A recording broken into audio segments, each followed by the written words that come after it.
কোরআন একটা চিত্র দিতেছেন আমাদেরকে, যারাই আমরা মুসলমান, বা আরেকটা শব্দ যোগ করতে পারেন, যারাই আমরা মুহাম্মদুর রাসূলুল্লাহ সাল্লাল্লাহু আলাইহি ওয়াসাল্লামের উম্মত।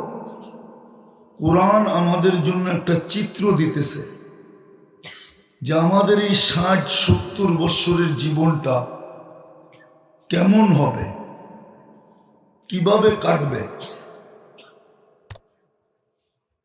তো যদি কোরআনের চিত্রটা দেখি, বড় ধ্যান দিয়ে শুনতে হবে, কিন্তু নাইলে বুঝে আসবে না।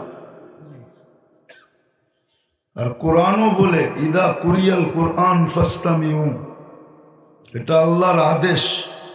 কোরআনই কথা যখন শোনো তো পরিপূর্ণ মনোযোগ দিয়ে শোনো।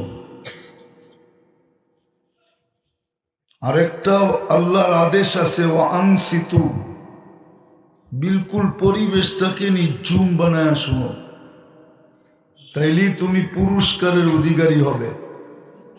লাআল্লাকুম তুরহামুন, এই দিকেই ইঙ্গিত যে তাইলেই তুমি পুরস্কার পাবে, নাইলে কিন্তু পুরস্কার পাবে না। আর পুরস্কার স্বয়ং আল্লাহ দিবে। কে দিবে?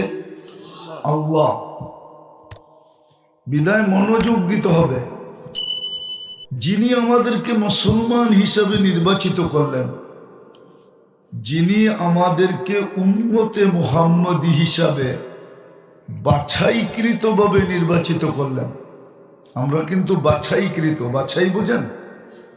সমগ্র মানব জাতির ভিতরে সর্বপ্রথম আল্লাহ আমাদেরকেই বাছাই করছেন। আমাদের বাছাইয়ের পরে যা ছিল ওইটা শুধু বন্টিত হয়েছে। ১.৫ লক্ষ নবীদের মাঝে আল্লাহ বন্টন করে দিয়েছেন। হ্যাঁ, বন্টন করতে করতে করতে একটা পর্ব এরকমও আসছে যে নবীদের ভিতরে এরকমও কেউ কেউ ছিলেন যিনি একজন উম্মত ভাগে পান নাই।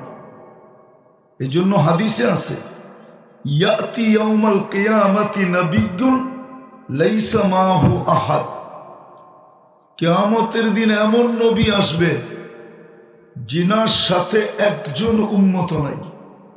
তো যেটা বুঝাইতেছিলাম, আমাদেরকে বাছাইকৃতভাবে নির্বাচিত করছেন। বিদায় এই দুই নির্বাচনের কারণে এই ছোট জীবনটা আমাদেরকে একটা চিত্র দিছেন, চিত্র, যে আমাদের এই ছোট জীবনটার চিত্র কিরকম হবে। ২-৪টা দেখাই, টাইম অল্প, সব দেখানো যাবে না। চিত্র কোরআন দিছিলেন আনতুমুল আলাউনা, তোমরা সবার উপরে থাকবে। দ্বিতীয় চিত্র দিছিলেন উলাইকা লাহুমুল আমান, নিরাপত্তার চাদরের নিচেই তোমাদেরকে রাখবো।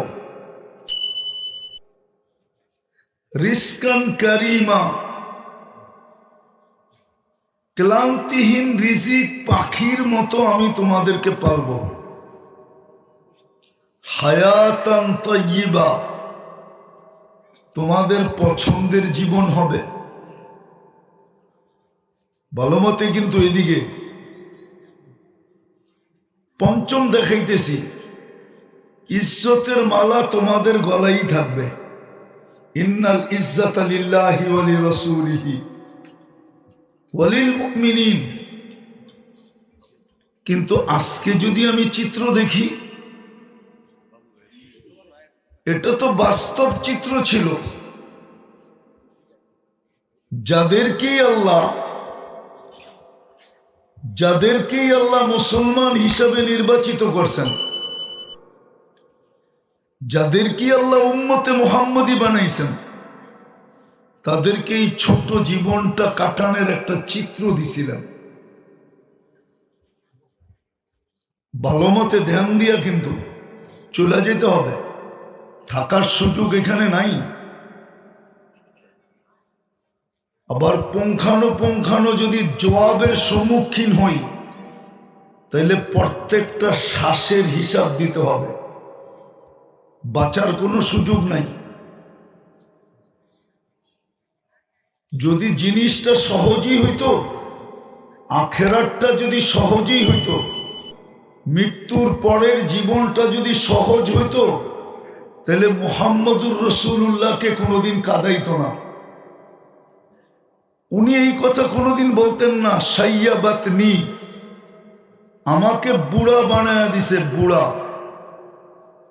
আজকাল আমাদের বিবেক আমাদেরকে ধোঁকা দেয়, আমাদের বুদ্ধি আমাদেরকে ধোঁকা দেয়, আমাদের বিদ্যা আমাদেরকে ধোঁকা দিতেছে, আমাদের পরিবেশ আমাদেরকে ধোঁকা দিতেছে, দুনিয়ার প্রত্যেকটা বস্তু কিন্তু আমাদেরকে ধোঁকা দিতেছে। বিদায় বুঝতে পারতেছি না। দুনিয়াটা বুঝি বটে, কিন্তু মৃত্যুর পরে যে কি হবে এটা বুঝিও না, বুঝতে চেষ্টাও করি না, অ্যানালাইসিসও চিন্তাও করি না, চলতেছে জীবন। কিন্তু আসলে আখেরাত এত সহজ না। সহজ যদি হইতো তাহলে হাজারো কোটি মানুষকে কাঁদায়া দিত না। আমরা তো ভাবি আমরাই বড় বুদ্ধিমান, শিক্ষিত, এটা সেটা। এটা আমাদের নিচক ভাবনা। রাগ হয়ে যাবেন বলবো? হ্যাঁ বলবো না? রাগ হয়ে যাবেন? হ্যাঁ, দুনিয়ার যত বড় শিক্ষাই হোক না কেন, এটাকে সাধারণ শিক্ষা বলে, জেনারেল, ঠিক না? জেনারেলের ইংলিশে বাংলা তর্জমা কি? কি সাধারণ নিয়ে কি গৌরব করা যায় নাকি? তাহলে আপনি সাধারণ বিদ্যা নিয়ে গৌরব করেন কি করে? আমাকে বুঝান। আপনাদের শব্দই তো হলো জেনারেল। জেনারেল মানে সাধারণ, এটা নিয়ে গৌরব করে কি করে? অথচ সাহাবাদের কাছে ছিল তো অসাধারণ, নাইলে ওনারা ম্যাককে অনুগত্য করলেন কি করে? আমাকে বুঝান। দুনিয়ার টেকনোলজি সমৃদ্ধ, কিন্তু ম্যাককে অনুগত্য করে দেখা দেখ। ওনারা তো ম্যাককে অনুগত্য করছেন, টোকা দিয়া ভূমিকম্প দ্রবিত করছেন, হাতের ইশারায় অগ্নিগিরিকে পাহাড়ে আবদ্ধ করছেন। যান আপনি দাম্মামের পরে বাহরাইনের দিকে আসেন, এখনো তো চিহ্ন রাখা আছে, 27 কিলোমিটার সমুদ্রের উপরে ঘোড়া দৌড়াইয়া পার হয়েছেন। আপনি 27 হাত পার হইয়া দেখাইয়া দেন, মাইনা নিব। 27 কিলোমিটার। আমি তো 2 বার গেলাম মরক্কো, এখনো এখানে মিনার লাগানো আছে। উকবা বিন নাফে রাদিয়াল্লাহু তাআলা আনহু আটলান্টিকের পাড়ে দাঁড়ায়া বলছিলেন, ওই পারে কেউ আছে কিনা বলো, আমি এই সমুদ্র ঘোড়া দিয়া পার হব। আর অবশ্যই পারতেন, বিদায় একটু বোঝেন, কাজে দিবে। নইলে দুনিয়ার এই সমস্ত কিছুই কাজে দিবে না। কবির কথাই সত্য হবে। যদি বললে আবার রাজাকারও বলতে পারেন, কেননা উর্দু বললেই তো রাজাকার, ঠিক না? তো উর্দু কবি ঠিকই লিখছেন, মিলে খাক মে আহলে শাহ कैसे कैसे जमी खा गई नौजवान कैसे कैसे अजल ने न छोड़ा किसरा न दारा उसी से सिकंदर सा फाते भी दिहारा हर एक लेके क्या क्या हसस सुधारा परा रह गया यही ठाट सारा। শুধু ঐতিহ্য থাকবে আর কিচ্ছু থাকবে না। সত্য এটাই, শুধু ঐতিহ্য থাকবে। রাজা বীর বিক্রম নাই, বিক্রমপুর আছে।